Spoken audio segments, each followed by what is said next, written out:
ನಮಸ್ಕಾರ ವೀಕ್ಷಕರೇ, ನಿಮ್ಮ ನೆಚ್ಚಿನ powered by Arya Shashi dish wash bar ಬ್ರಹ್ಮಾಂಡ ಕಾರ್ಯಕ್ರಮಕ್ಕೆ ಸ್ವಾಗತ. ನಾನು ಪ್ರತಿಮಾ. ವೀಕ್ಷಕರೇ, ಎಂದಿನಂತೆ ಇವತ್ತು ಕೂಡ ನಮ್ಮೊಂದಿಗಿದ್ದಾರೆ ಖ್ಯಾತನಾಮರಾಗಿರುವ ಶ್ರೀ ನರೇಂದ್ರ ಬಾಬು ಶರ್ಮಾ ಗುರೂಜಿಯವರು. ಶ್ರೀಯುತರು ಶ್ರೀ ಸಂಪೂರ್ಣ ಸನಾತನ ಧರ್ಮ ಸಂರಕ್ಷಣಾ ಸಮಿತಿಯ ಸಂಸ್ಥಾಪಕರು ಹಾಗೂ ಶ್ರೀ ಸಂಪೂರ್ಣ ವರಮಹಾಲಕ್ಷ್ಮಿ ಮಹಾಸಂಸ್ಥಾನದ ವ್ಯವಸ್ಥಾಪಕ ನಿರ್ದೇಶಕರು. ಬನ್ನಿ ವೀಕ್ಷಕರೇ, ಹಾಗಿದ್ರೆ ಅವರನ್ನ ಕಾರ್ಯಕ್ರಮಕ್ಕೆ ಸ್ವಾಗತ ಮಾಡೋಣ. ನಮಸ್ಕಾರ ಗುರುಜಿ, ಕಾರ್ಯಕ್ರಮಕ್ಕೆ ಸ್ವಾಗತ. ನಮಸ್ಕಾರ ಗುರುಜಿ, ನಿನ್ನೆ ಮತ್ತೆ ಮೊನ್ನೆ ಸಂಚಿಕೆಯಲ್ಲೂ ಕೂಡ ತಾವು ದೇವಾಲಯದ ರಹಸ್ಯದ ವಿಚಾರಗಳನ್ನು ತಿಳಿಸಿದ್ರಿ. ಹಾಗೆಯೇ ಇವತ್ತು ನಮ್ಮ ವೀಕ್ಷಕರಿಗಾಗಿ ಯಾವ ವಿಶೇಷ ವಿಚಾರ ಇದೆ? ಎಲ್ಲ ವೀಕ್ಷಕ ಬಾಂಧವರಿಗೆ ಪರಿಪೂರ್ಣವಾದ ಸ್ವಾಗತ, ಸುಸ್ವಾಗತ ನಿಮ್ಮೆಲ್ಲರ ಬ್ರಹ್ಮಾಂಡ ಲೋಕ. ಇವತ್ತು ಈ ಬ್ರಹ್ಮಾಂಡ ಲೋಕಕ್ಕೆ ತಮ್ಮೆಲ್ಲರಿಗೂ ಸ್ವಾಗತ ಮಾಡ್ತಾ ಇರತಕ್ಕಂಥದ್ದು ಬಹಳ ಮುಖ್ಯವಾಗಿರ್ತಕ್ಕಂಥ ವಿಚಾರ, ಅನಂತ ಪದ್ಮನಾಭ ವ್ರತ. ಅನಂತಂ ವಾಸುಕಿಂ ಶೇಷಂ ಪದ್ಮನಾಭಂಚ ಕಂಬಲಂ ಶಂಖಪಾಲಂ ದಾತ್ರಾಷ್ಟಂ ತಕ್ಷಕಂ ಕಾಳಿಂ ತತ ಏತಾನಿ ನವನಾಮಾನಿ ನಾಗನಾಂಚ ಮಹಾತ್ಮನಂ ಸಾಯಂಕಾಲೇ ಪಟೇ ನಿತ್ಯಂ ಪ್ರಾತಃ ಕಾಲೇ ವಿಶೇಷತಃ ನಿಶ್ಚಯೇದ್ ದ್ವಿಷಭಯಂ ತತ್ಸಯೇತ್ ಸರ್ವತ್ರ ವಿಜಯೀ ಭವೇತ್. ನೋಡಿ, ಅನಂತಂ ವಾಸುಕಿಂ ಅಂತ ಹೇಳ್ತಕ್ಕಂಥ ಈ ಹಾವುಗಳು 9 ವಿಧವಾದ ಹಾವುಗಳು. ಅನಂತ ಪದ್ಮನಾಭನಿಗೆ ವಿಶೇಷವಾಗಿರ್ತಕ್ಕಂಥದ್ದು ನಾವು ಏನು ತ್ರಿವೇಂದ್ರಂ ಅಂತೀವಿ, ಆ ವಿಶೇಷವಾಗಿರ್ತಕ್ಕಂಥ ತಿರುವನಂತಪುರ ಅಂತೀವಿ. ಆ ಅನಂತ ಪದ್ಮನಾಭ ಆದಿ ಮಧ್ಯ ಅಂತ್ಯ ಅಂತ. ಮೂಲತೋ ಬ್ರಹ್ಮರೂಪಾಯ, ಮಧ್ಯತೋ ವಿಷ್ಣುರೂಪಿಣೆ, ಅಗ್ರತೋ ಶಿವರೂಪಾಯ, ವೃಕ್ಷರಾಜಾಯತೆ ನಮಃ. ಅಲ್ಲಿ ವಿಶೇಷವಾಗಿರ್ತಕ್ಕಂಥ ವೃಕ್ಷ, ಬಿಲ್ವಪತ್ರ ವೃಕ್ಷ, ಅನುಗ್ರಹ ಚಿಂತನೆಯ ಪೂರ್ವಕವಾಗಿ. ಅನುಗ್ರಹ ಅಂದರೆ ಪ್ರತಿಯೊಬ್ಬ ಮನುಷ್ಯನಿಗೂ ಬೇಕಾಗಿರತಕ್ಕಂಥದ್ದು ಗುರು ಅನುಗ್ರಹ. ಅಂಥ ಗುರು ಅನುಗ್ರಹ ಗುರುಮುಖೇನ ದೇವದರ್ಶ್ಯಾಮಿ. ಅನಂತ ಪದ್ಮನಾಭ ಹಾವುಗಳಿಗೆ ಗುರು ಆಗಿರ್ತಕ್ಕಂಥ ವಿಚಾರ. ಅದಕ್ಕೆ ಅನಂತ ಪದ್ಮನಾಭದಲ್ಲಿ ವಿಶೇಷವಾಗಿರ್ತಕ್ಕಂಥ ಧನ ಸಮೃದ್ಧಿ, ನಾ ಭೂತೋ ನ ಭವಿಷ್ಯತಿ ಅಂತ ಎಂದೂ ಕಾಣದೇ ಇರತಕ್ಕಂಥ ವಿಚಾರ. ಅಂಥ ಧನ ಸಮೃದ್ಧಿ ಅಂಥ ಒಂದು ಕ್ಷೇತ್ರದಲ್ಲಿ ಸಿಕ್ಕಿರತಕ್ಕಂಥ ವಿಚಾರ ನೀವು ಅಂದ್ಕೊಂಡ ಹಾಗೆ. ಆದರೆ ವಿನಾಶಕಾಲೇ ವಿಪರೀತ ಬುದ್ಧಿ. ಯಾವ ಕಾಲಕ್ಕೂ ಸರ್ಪಯೋಗದಲ್ಲಿರ್ತಕ್ಕಂಥ ನಿಧಿಗಳನ್ನು, ನಿಕ್ಷೇಪಗಳನ್ನು ಹುಡುಕೊಂಡು ಹೋಗಬಾರ್ದು ಅಂತೀವಿ. ಅಂಥ ನಿಧಿ ನಿಕ್ಷೇಪಗಳನ್ನು ಹುಡುಕೊಂತ ಹೋಗಿದಾಗ ಯಾವತ್ತು ತೆಗಿತೀರೋ, ವಿಶೇಷವಾಗಿ ಒಂದು ಕುಟುಂಬ ಯಾವತ್ತಾದರೂ ಹೋಗ್ಬಿಟ್ಟು ಅಲ್ಲಿ ನಿಧಿ ಇದೆಯಂತೆ, ಯಾರೋ ಬರ್ತಾನಂತೆ, ಒಂದು ಸ್ವಲ್ಪ ತಗೊಂಡ್ಬಿಡೋಣ ಅಂತಾರೆ. ಖಂಡಿತ ಆ ರೀತಿ ಇದ್ದರೆ ತೆಗೆಸ್ಬೇಡಿ. ಅದೇ ರೀತಿ ಸರ್ಕಾರವೇ ವಿಶೇಷವಾಗಿ ಗೌರವಾನ್ವಿತವಾಗಿ ಅಥವಾ ಎಲ್ಲರೂ ಸೇರಿಕೊಂಡು ತೆಗೆಯೋಣ ಅಂತ ಹೇಳಿ ಪ್ರಯತ್ನ ಪಟ್ಟರೆ ದೇಶ ವಿನಾಶ, ರಾಜ್ಯ ವಿನಾಶ, ವಿಶೇಷವಾಗಿ ಪ್ರಪಂಚ ವಿನಾಶಕಾಲೇ ವಿಪರೀತ ಬುದ್ಧಿ ಅಂತ ಆ ಕೊನೆಯದಾಗಿರ್ತಕ್ಕಂಥ ಸರ್ಪ ಬಾಗಿಲು ಕೂಡ ತೆಗೆದು ಬಿಡ್ತಕ್ಕಂಥ ವಿಚಾರ. ಆ ಸರ್ಪ ಯೋಗದಲ್ಲಿ, ಸರ್ಪ ಶಾಪದಲ್ಲಿ, ಸರ್ಪ ಕಾಲದಲ್ಲಿ ಯಾರೂ ತಪ್ಪಿಸ್ಕೊಳ್ಳೋಕ್ಕೆ ಸಾಧ್ಯವಿಲ್ಲ. ಅಂಥ ಅನಂತ ಪದ್ಮನಾಭನ ವ್ರತ ಬಹಳ ಮಡಿ, ನಿಷ್ಠೆ, ಅನುಷ್ಠಾನ. ಅನಂತ ಪದ್ಮನಾಭನ ಮಲಗಿರತಕ್ಕಂಥ ನಾರಾಯಣನು ಎಲ್ಲಿ ಲಕ್ಷ್ಮಿ ಇರೋಲ್ವೋ ಅವನೇ ಅನಂತ ಪದ್ಮನಾಭ. ಎಲ್ಲಿ ಲಕ್ಷ್ಮಿ ಇರ್ತಾಳೋ ಶ್ರೀಮನ್ನಾರಾಯಣ. ಜ್ಞಾಪಕ ಇಟ್ಕೊಳ್ಳಿ. ಹಾವಿನ ಜೊತೆ ಸ್ವತಃ ಮಹಾವಿಷ್ಣು ಇದ್ದರೆ ಕೋಪಿಷ್ಠನಾಗಿ ಕೂತಿರ್ತಾನೆ, ಲಕ್ಷ್ಮಿ ಇಲ್ಲದೆ ಉಗ್ರವಾಗಿ ಕೂತಿರ್ತಾನೆ. ಅಂದರೆ ಲಕ್ಷ್ಮಿ ಭೂಲೋಕಕ್ಕೆ ಬಂದ ಮೇಲೆ ಶ್ರೀಮನ್ನಾರಾಯಣ ಏಕಾಂತವಾಗಿದ್ದಾಗ ಅನಂತ ಪದ್ಮನಾಭ ಸಾಕ್ಷಾತ್ ಆದಿಶೇಷನ ಜೊತೆಗೆ ಇದ್ದ ಸಮಯದಲ್ಲೇ ಅನಂತ ಪದ್ಮನಾಭನ ಪ್ರತಿಷ್ಠಾಪನೆ ಆಗಿರ್ತಕ್ಕಂಥ ವಿಚಾರ. ಅಂಥ ಒಂದು ಅನಂತ ಪದ್ಮನಾಭ ಕೋಪದಲ್ಲಿದ್ದಾಗ ನೀವುಗಳು ಅಂಥ ಒಂದು ಕ್ಷೇತ್ರಕ್ಕೆ ಯಾವಾಗ ಹೋಗಬೇಕಾದ್ರೆ ತುಳಸಿ ದಳವನ್ನು ತಗೊಂಡು, ವಿಶೇಷವಾಗಿ ರಂಗನಾಥ ಸ್ವಾಮಿಗೆ ಬುಧವಾರ, ವಿಶೇಷವಾಗಿ ಶನಿವಾರ ತೊಗೊಂಡು ಹೋಗ್ತೀವಿ. ಆದರೆ ಅನಂತ ಪದ್ಮನಾಭನಿಗೆ ಸೋಮವಾರ, ವಿಶೇಷವಾಗಿ ಗುರುವಾರವೇ ಪ್ರಾರಬ್ಧ ಅನುಗ್ರಹದೇ ಸಿದ್ಧಿ ಅಂತ. ಈ ಪ್ರಾರಬ್ಧ ಕರ್ಮಗಳನ್ನು ನಾವು ಕಳ್ಕೋಬೇಕಾದ್ರೆ ಪ್ರಾರಬ್ಧ ಅನುಗ್ರಹವನ್ನು ಪರಿವರ್ತನಾ ಸ್ವರೂಪಕ್ಕೆ ಮಾರ್ಪಾಡಾಗಬೇಕು. ಅದಕ್ಕೆ ನೀವೆಲ್ಲ ಏನು ಮಾಡಬೇಕು, ಅನಂತ ಪದ್ಮನಾಭನಿಗೆ ದಾರವನ್ನು ಏನು ಕಟ್ತೀವಿ ಸರ್ಪಯೋಗದಲ್ಲಿ, ಅದಕ್ಕೆ ಸರ್ಪದ ದಾರಗಳನ್ನು ಅನಂತ ಪದ್ಮನಾಭ ವ್ರತಕ್ಕೆ ವಿಶೇಷವಾಗಿ ಸ್ವತಃ ಕಾಳಭೈರವನೇ ಪಕ್ಕದಲ್ಲಿ ಬಂದು ನಿಂತು ಮಹಾವಿಷ್ಣುವಿಗೆ ದಾರವನ್ನು ಕಟ್ತಾನೆ, ಸರ್ಪದಾರವನ್ನು. ಅಂಥ ಒಂದು ಹಬ್ಬಕ್ಕೆ ಇವತ್ತು ಅನಂತ ಪದ್ಮನಾಭ ವ್ರತ ಅಂದರೆ ಹಾವಿಗೆ ಮಡಿ ಅಂತ ಕರಿತೀವಿ, ಮಹಾ ವಿಶೇಷವಾಗಿರ್ತಕ್ಕಂಥ ಅನಂತ ಪದ್ಮನಾಭಗೆ ಮಡಿ ಅಂತೀವಿ, ಲಕ್ಷ್ಮಿಗೆ ಮಡಿ ಅಂತೀವಿ, ಪರಮೇಶ್ವರನಿಗೆ ಮಡಿ ಅಂತೀವಿ, ಸಾಕ್ಷಾತ್ ಆಂಜನೇಯನಿಗೆ ಇನ್ನಷ್ಟು ಮಡಿ ಅಂತೀವಿ. ಈ ಎಲ್ಲ ದೇವತೆಗಳಿಗೆ ಮಡಿ ಬಹಳ ಮುಖ್ಯ. ಅಂದರೆ ಶುಚಿರ್ಭೂತವಾಗಿರಬೇಕು. ಮನಸ್ಸ, ವಾಚ, ಕಾಯ. ಆ ಕಾಯ, ವಾಚ, ಮನಸ್ಸ ಪರಿಪೂರ್ಣವಾಗಿ ಯಾವತ್ತು ಶುಭ್ರವಾಗಿರ್ತೀರೋ ಆವತ್ತು ವಿಶೇಷವಾಗಿ ಅನಂತ ಪದ್ಮನಾಭ ವ್ರತ ಏನು ಮಾಡ್ತೀರಾ, ಆ ದಾರವನ್ನು, ಅನಂತ ದಾರವನ್ನು ಯಾರಿಗಾದರೂ ಧಾರೆಯನ್ನೇ ಕೊಟ್ಟಾಗ ಆ ವ್ರತ ಮತ್ತೇನು ಮುಂದುವರಿಸ್ಕೊಂಡು ಹೋಗ್ತಕ್ಕಂಥದ್ದು. ಅದಕ್ಕೆ ಎಷ್ಟೋ ಜನ ಈ ಮಡಿನ ಮುಂದಿನ ಪೀಳಿಗೆ ಮಾಡೋಕ್ಕಾಗಲ್ಲ ಅಂತ ಎಷ್ಟೋ ಜನ ಹಾಗೇ ಬಿಟ್ಟಿಟ್ಬಿಟ್ರು. ಆದರೆ ವ್ರತವನ್ನು ಮುಂದೆ ಪೀಳಿಗೆಗೆ ಕೊಡ್ತಕ್ಕಂಥದ್ದು ಯಾರು ಶ್ರದ್ಧೆ ವಹಿಸಿ ಮಾಡ್ತಾರೋ, ಸರಿಯಾಗಿ ಮಾಡ್ತಾರೋ ಅಂಥವ್ರಿಗೆ ಪರಿವರ್ತನೆ.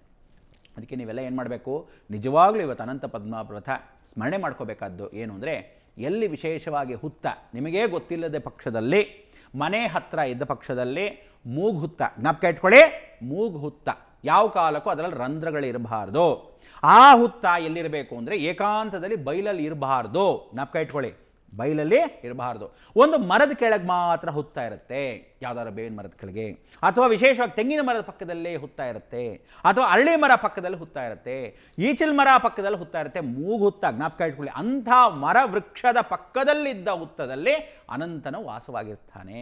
ಅದಕ್ಕೆ ಈ ದಿನ ಯಾರಾದರೂ ಮಾಧ್ಯಾಹ್ನಿಕ ಮುಗಿಸ್ಕೊಂಡು ಅಂದರೆ ಊಟವನ್ನು ನಂತರ ವಿಶೇಷವಾಗಿ ಹೋಗಿ ಸ್ಮರಣೆ ಮಾಡಿಕೊಂಡು ನೀವಲ್ಲಿ ತುಳಸಿ ದಳವನ್ನು ಇಟ್ಟು ಸ್ಮರಣಾರ್ಥಂ ಇದಂ ಶರೀರಂ ಆ ಸ್ಮರಣೆಯನ್ನು ಮಾಡಿಕೊಂಡು ನಿಮ್ಮ ಕುಟುಂಬ ರಕ್ಷಣೆಯನ್ನು ಅನಂತ ಪದ್ಮನಾಭನಿಗೆ ಸ್ಮರಣೆ ಮಾಡ್ಕೊಂಡು ಬರ್ಬೋದು. ವ್ರತ ಇರಲಿ ಇಲ್ಲದೆ ಹೋಗಲಿ, ವ್ರತ ಇರತಕ್ಕಂಥವ್ರು ದಾರವನ್ನು ಮಾಡಿ ಮನೆಯಲ್ಲಿ ಅನಂತ ವ್ರತವನ್ನು ಮಾಡಿಕೊಂಡು ಮಡಿಯಾಗಿ ಒಬ್ಬಟ್ಟು ಎಲ್ಲ ವೈಶಿಷ್ಟ್ಯತೆ ಮಾಡ್ಕೊತಾರೆ. ಕೆಲವರೆಲ್ಲ ಗಣಪತಿ ಹಬ್ಬಕ್ಕೆ ಹೋದ ವರ್ಷದ ಗಣಪತಿಯನ್ನು ಈ ವರ್ಷ ವಿಸರ್ಜನೆ ಅನಂತ ಪದ್ಮನಾಭನ ವ್ರತಕ್ಕೆ ಮಾಡ್ತಾರೆ. ಅನಂತ ಪದ್ಮನಾಭನ ದಾರನ ನೆಕ್ಸ್ಟ್ ಇಯರ್ ಗಣಪತಿ ಹಬ್ಬಕ್ಕೆ ವಿಸರ್ಜನೆ ಗಣಪತಿ ಸಮೇತವಾಗಿ ದಾರವನ್ನು ನೀರಲ್ಲಿ ವಿಸರ್ಜನೆ ಮಾಡ್ತಾರೆ. ಹೀಗೆ ಜೀವನಾಪರ್ಯಂತ ಅನಂತ ಪದ್ಮನಾಭನ ವ್ರತ ಗಣಪತಿ ಹಬ್ಬಕ್ಕೂ ವಿಶೇಷವಾಗಿರ್ತಕ್ಕಂಥ ಸಂಕೋಲ ಏನು ಅಂದರೆ ಮಹಾಗಣಪತಿ ಸ್ವತಃ ಅನಂತ ಪದ್ಮನಾಭನ ಒಲಿಸಿ ಕೂತ್ಕೊಂಡು ಪೂಜೆ ಮಾಡಿ ಸುಬ್ರಹ್ಮಣ್ಯನ ಆಗಿರತಕ್ಕಂಥ ಆದಿಶೇಷನೇ ಸ್ವತಃ ಅನಂತಂ ವಾಸುಕಿಂ ಅಂತ ಹೇಳಿ ಈ ಹಾವುಗಳು 9 ಹಾವುಗಳೇನಿದೆ 9 ಹೆಡೆಯ ಹಾವುಗಳಲ್ಲಿ ಕೋಪವಾಗಿ ಕೂತಿರ್ತಕ್ಕಂಥ ಮಹಾವಿಷ್ಣು, ಮಹಾಲಕ್ಷ್ಮಿ ಇಲ್ಲದೆ. ಅದಕ್ಕೆ ಪಾದದಲ್ಲಿ ಸಾಕ್ಷಾತ್ ಬ್ರಹ್ಮನ ವಾಸವಾಗಿರ್ತಾನೆ. ಅನಂತ ಪದ್ಮನಾಭನ ನೋಡಬಹುದು. ವಿಶೇಷವಾಗಿ ಹೊಟ್ಟೆಯ ಭಾಗದಲ್ಲಿ ಸಾಕ್ಷಾತ್ ಆ ಬ್ರಹ್ಮ ಕಮಲದಲ್ಲಿ ಸ್ವಯಂ ಬ್ರಹ್ಮ ಸ್ವರೂಪ ಅಂದರೆ ಅವನ ಬ್ರಹ್ಮ ಪಾದವನ್ನು ಹಾಗೆ ಇಟ್ಕೊಂಡು ಪೂಜೆಯನ್ನು ಮಾಡ್ತಕ್ಕಂಥದ್ದು. ಪರಮೇಶ್ವರ ಆದಿ ಅಂತ್ಯಕಾಲದಲ್ಲಿ ಅವನು ಮಹಾವಿಷ್ಣುವೇ ಸ್ವತಃ ಮಲಕ್ಕೊಂಡು ಶಿವನ ಪೂಜೆಯನ್ನು ಮಾಡ್ತಿರ್ತಾನೆ. ಅಂದರೆ ಶಿವನ ಆರಾಧ್ಯವನ್ನು ಜಗತ್ತಲ್ಲಿ ಯಾರೂ ಮಾಡದೇ ಇರತಕ್ಕಂಥದ್ದು ಸ್ವಯಂ ವಿಷ್ಣು ದಿವಾಕರ ಸೂರ್ಯ ತೇಜಸ್ಸಲ್ಲಿ ಅವನು ಪೂಜೆ ಮಾಡಿರ್ತಕ್ಕಂಥ ವಿಚಾರ. ಅದಕ್ಕೆ ನೀವೇನು ಮಾಡಬೇಕು, ಸೂರ್ಯ ಅಂದರೆ ಆರೋಗ್ಯ ಬಲ, ಇವತ್ತೇ ಶುಕ್ರವಾರ ಲಕ್ಷ್ಮಿ ಇಲ್ಲದೇ ಇರತಕ್ಕಂಥ ಒಂದು ಅನಂತ ಪದ್ಮನಾಭನಿಗೆ ಎಲ್ಲ ಹೆಣ್ಣುಮಕ್ಕಳು ಪೂಜೆ ಮಾಡಿದಾಗ ಆ ವ್ರತದಲ್ಲಿ ಪರಿಪೂರ್ಣತೆ ಸಿಗುತ್ತೆ.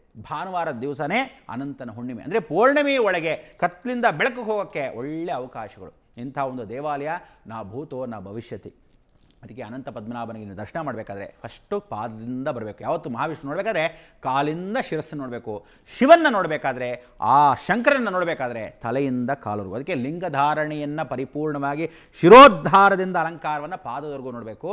ಮಹಾವಿಷ್ಣುವಿಗೆ ಪಾದದಿಂದ ಶಿರೋದ್ಧಾರದವರೆಗೂ ನೋಡಬೇಕು. ಎಂಥ ವೈಶಿಷ್ಟ್ಯತೆ.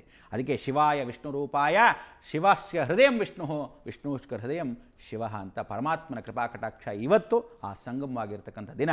ಮಹಾಗಣಪತಿ ಸಮೇತ ಕಾಳಬೇರುವ ದಾರವನ್ನು ಕಟ್ಟಿ ಮಹಾಗಣಪತಿ ವ್ರತವನ್ನು ಮಾಡಿ ಭೂಲೋಕಕ್ಕೆ ವಿಶೇಷವಾಗಿರ್ತಕ್ಕಂಥ ಒಂದು ಸಂಬಂಧ ಮಾನವ ರೂಪೇಣ ಅನಂತ ಪೂಜಿತ ಅಂತ ಆ ಮಾನವ ಸ್ವರೂಪ ಅನಂತ ಪೂಜೆಯನ್ನು ಮಾಡಿಕೊಂಡಿರ್ತಕ್ಕಂಥ ನಿಮಗೆಲ್ಲರಿಗೂ ಅಭಿಪ್ರಾಯಪೂರ್ವಕವಾಗಿ ಎಲ್ಲ ಕಷ್ಟ ಕಾರ್ಪಣ್ಯಗಳು ಏನಿದೆಯೋ ಎಲ್ಲವೂ ವಿಶೇಷವಾಗಿ ನಶಿಸಿ ಹೋಗಲಿ, ಎಲ್ಲ ಶುಭವಾಗಲಿ, ನಿಮ್ಮ ಜೀವನದಲ್ಲಿರತಕ್ಕಂಥ ಎಲ್ಲ ಆರ್ಥಿಕ ಪರಿಸ್ಥಿತಿಗಳು ಅಭಿವೃದ್ಧಿ ಆಗಲಿ, ನಿಮ್ಮೆಲ್ಲರಿಗೂ ಕಷ್ಟ ಕಾರ್ಪಣ್ಯಗಳಲ್ಲಿ ಸರ್ಪದೋಷಗಳೇನೇ ಇದ್ದರೂ ಅನಂತನೇ ವಿಶೇಷವಾಗಿ ಪರಿವರ್ತನೆ ಮಾಡಲಿ ಅಂತ ಮುಖಾಂತರ ಹಾರೈಸ್ತೀನಿ. ಇಂಥ ಒಂದು ಜೀವನದಲ್ಲಿ ನಾವು ನೀವು ಬದುಕ್ತಾ ಇದ್ದೀವಿ, ಬಹಳ ಸಂತೋಷ. ಒಂದು ದೇವಸ್ಥಾನದಲ್ಲಿ ನಾವು ಹೋಗಬೇಕಾದ ಕ್ರಮ ನಿಯಮ ನಿಷ್ಠೆ ಏನು ಅನ್ನೋದು ತಿಳಿಸ್ಕೊಡೋಕ್ಕೆ ನಾವು ನೀವು ಏನು ಮಾಡಬೇಕು, ಪ್ರತಿನಿತ್ಯ ಹೀಗೆ ತಾಳ್ಮೆಯಿಂದ ಕಾಯ್ಕೊಂಡು ಕೂತ್ಕೋಬೇಕು. ಕಾಯ್ತಾ ಇರ್ತೀರಲ್ಲ, ಇವಾಗ ಬಂದೆ. ಗುರುಜಿ ಬಹಳ ಅರ್ಥಪೂರ್ಣವಾಗಿ ಹೇಳಿದ್ರಿ, ಯಾವ ರೀತಿಯಾಗಿ ಕಾಯ ವಾಚ ಮನಸ್ಸ ಶ್ರದ್ಧೆಯಿಂದ ಅನಂತ ಪದ್ಮನಾಭನ ವ್ರತ ಮಾಡಬೇಕು ಅಂತ. ಇನ್ನು ಮುಂದೆ ಯಾವ ವಿಚಾರದ ಬಗ್ಗೆ ಹೇಳ್ತಾ ಇದ್ದೀರಾ? ನೋಡಿ, ಇನ್ನಷ್ಟು ವಿಚಾರ ಮಾತಾಡಬೇಕು ಅಂದರೆ ಸಾಧಾರಣವಾಗಿ ಒಬ್ಬ ಮನುಷ್ಯ ಒಂದು ದೇವಾಲಯಕ್ಕೆ ಹೋಗ್ತೀವಿ ಅಂತ ಇಟ್ಕೊಳ್ಳಿ. ಆ ದೇವಾಲಯಕ್ಕೆ ಹೋಗಬೇಕಾದ್ರೆ ಒಳಭಾಗದಲ್ಲಿ ನಿನ್ನೆ ದಿವಸ ಅರ್ಚನೆ ಮಾಡಿದ್ವಿ, ಪ್ರಾಕಾರದಲ್ಲಿ ನಮಸ್ಕಾರ ಮಾಡ್ಕೊಳ್ಳೋಣ ಅಂತೀವಿ. ಆದರೆ ಯಾವತ್ತೂ ತಿಳ್ಕೊಳ್ಳಿ, ಮಂಗಳಾರತಿ ಮಾಡಬೇಕು ಅಂತ ಹೇಳ್ತೀವಿ ಅಂತ ಇಟ್ಕೊಳ್ಳಿ. ಮಂಗಳಾರತಿ ಮಾಡಬೇಕು ಅಂದರೆ ಮೇಲ್ಗಡೆ ದೇವರಿಗೆ ಆ ಮಂಗಳಾರತಿಯನ್ನು ಮಾಡ್ತಾ ಇರಬೇಕಾದ್ರೆ ಹೆಂಗಸರು ಒಂದು ಕಡೆ ಗಂಡಸರು ಒಂದು ಕಡೆ ನಿಂತಿರ್ತೀರ. ಯಾವ ಕಾಲಕ್ಕೂ ತಿಳ್ಕೊಳ್ಳಿ, ಹೆಂಗಸರು ಗಂಟೆಯನ್ನು ಮುಟ್ಟಬೇಡಿ. ಅಲ್ಲಿ ಗಂಟೆ ಪಕ್ಕದಲ್ಲಿ ಸುಮ್ಮನೆ ಬಿದ್ದಿದ್ರು ಅಯ್ಯೋ ಮಂಗಳಾರತಿ ನಾವು ಹೊಡಿತಾ ಇದ್ದೀವಿ, ಆ ಕಡೆ ಗಂಡಸರು ಹೊಡಿತಾರೆ ನಾವು ಹೊಡಿಯೋಣ ಅಂತ ಮುಟ್ಟಬಾರ್ದು. ಸಂಸಾರ ವಿನಾಶವಾಗತ್ತೆ. ಏನು ಹೇಳುತ್ತೆ, ಗಂಟೆಯನ್ನು ಹಿಡ್ಕೊಂಡು ಬಿಲ್ಲು ಬಾಣವನ್ನು ಹಿಡ್ಕೊಂಡು ಯುದ್ಧಕ್ಕೆ ಹೋದವಳು ಸಾಕ್ಷಾತ್ ವಿಶೇಷವಾಗಿರತಕ್ಕಂಥದ್ದು ಇನ್ಯಾರೂ ಅಲ್ಲ, ಸತ್ಯಭಾಮ ಒಬ್ಬಳೆ. ಅದಕ್ಕೋಸ್ಕರ ಅಂಥ ಒಂದು ಸತ್ಯಭಾಮ ಕೃಷ್ಣ ಸಮೇತ ಹೋಗಿ ಯುದ್ಧವನ್ನು ಮಾಡಿದ್ದವಳು, ಘಂಟಾನಾದ ಸಮೇತ ಬಿಲ್ಲು ಬಾಣ ಹಿಡ್ಕೊಂಡು ಹೋದವಳು ಅಂತ. ಅಂದರೆ ಯಾರು ಗಂಟೆಯನ್ನು ಹಿಡ್ಕೊಂಡು ಅಲ್ಲಾಡಿಸ್ತೀವೋ, ಆ ಗಂಟೆ ನಾದವನ್ನು ಹೊಡಿತೀವೋ, ಮನೆಯಲ್ಲಿ ಸಂಸಾರ ದಾರಿದ್ರ್ಯವನ್ನು ಓಡಿಸೋ ಕೆಲಸ ಅದು ಗಂಡಸರೇ ಮಾಡಿಸ್ಬೇಕು, ಹೆಂಗಸರು ಮಾಡಿಸೋದಲ್ಲ. ಆದ್ದರಿಂದ ಹೆಂಗಸರು ಯಾವತ್ತು ಗಂಟೆ ಹಿಡಿತೀರೋ ಸಂಸಾರ ಸರ್ವನಾಶ. ಅದಕ್ಕೆ ಪರಿವರ್ತನೆ ನೀವು ನಾವು ಏನು ಮಾಡಬೇಕು ಅನ್ನೋದಕ್ಕೆ ಸ್ವಲ್ಪ ಸಮಯ ಅವಕಾಶ ಬೇಕು. ಹೀಗೆ ಕಾಯ್ತಾರೆ ಬಂದೆ. ಹೌದು ಗುರುಜಿ, ಬಗ್ಗೆ ಮತ್ತಷ್ಟು ಮಾತಾಡೋಣ. ವೀಕ್ಷಕರೇ, ಇದೀಗ powered by Shashi Arya dish wash ಪರ ಬ್ರಹ್ಮಾಂಡ ಕಾರ್ಯಕ್ರಮ ವಿರಾಮದ ನಂತರ ಮುಂದುವರಿಯುತ್ತೆ.